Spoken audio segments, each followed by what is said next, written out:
Après la secousse hier à l'annonce d'une liste indépendante à gauche par Simone Schmid, le Parti communiste monte au créneau. Sa candidate Louise Simon est désormais en position difficilement éligible dans la liste de la gauche plurielle.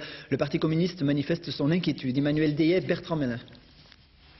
Distribution de tracts aux fonctionnaires devant leur restaurant ce midi. Les communistes se mobilisent, le PC est en colère. Alors que dans le Jura et en Haute-Saône, ces candidats pour les régionales sont en bonne position pour être élus. Voilà que dans le Doubs, la femme du maire de Besançon présente une autre liste à gauche. Et du coup, la 8e place sur la liste de la gauche plurielle pourrait ne plus être éligible. Et à la 8e place, il y a un communiste. Nous sommes toujours en situation de fusible sur ces listes d'union. Donc nous considérons que nous avons fait beaucoup d'efforts pour l'Union, pour réussir la mise en œuvre d'une autre politique dans cette région. Maintenant, il faut examiner la situation concrète faite au département du Doubs et au Parti communiste dans ce département. Il faut considérer que ce parti devrait être à la 6e place.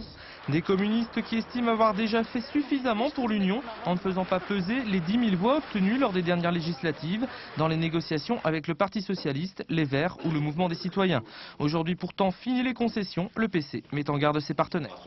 Nous sommes en train de préparer divers contacts que nous avons avec des personnes de la société civile, des militants du mouvement associatif et syndical, au cas où nous serions projetés à l'extérieur, de faire y compris notre propre rassemblement. Le message est clair, à moins de 6 semaines du scrutin, Pierre Moscovici doit désormais s'attaquer à 2 problèmes dans le Doubs, resserrer les rangs au PS et remettre la gauche plurielle en ordre de bataille.